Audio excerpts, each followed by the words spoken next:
it's me, Sister Girl Tuesday, back at it again with another video. And in today's video, I'm sharing something with you that just kind of came out of nowhere. I was talking to my mom, and she was like, you know what I just had? And I was like, what, girl? She's like, I just had some fish tacos. And I was like, huh? You don't eat fish? So that's when I realized, one, fish tacos are popping, and everybody should have one in their lifetime. And two, like, there's plenty of vegetarians out here that want to have a fish taco. So I'm about to put y'all on game. If you want a poppin' recipe for a fishless fish taco, keep watching. Yeah, you guys, there's not much more to say other than don't forget to like, comment, share, and subscribe. And I'll see y'all next time.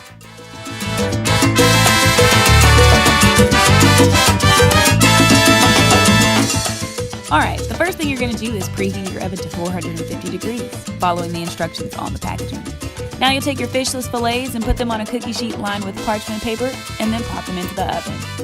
I like my fillets crispy, so I left them in there a little bit longer, but if you need a starting point, again, refer to the instructions on the packaging. So now working on the toppings for our taco, I am just going to dice up some tomato, because in my mind, like, a fish taco needs tomato.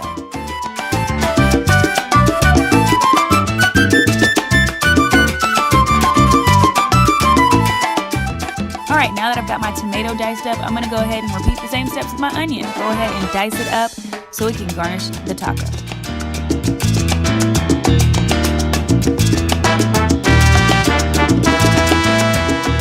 Alright y'all, moving on to making our fish taco sauce. I'm going to take a half a lime and go ahead and squeeze it into a bowl.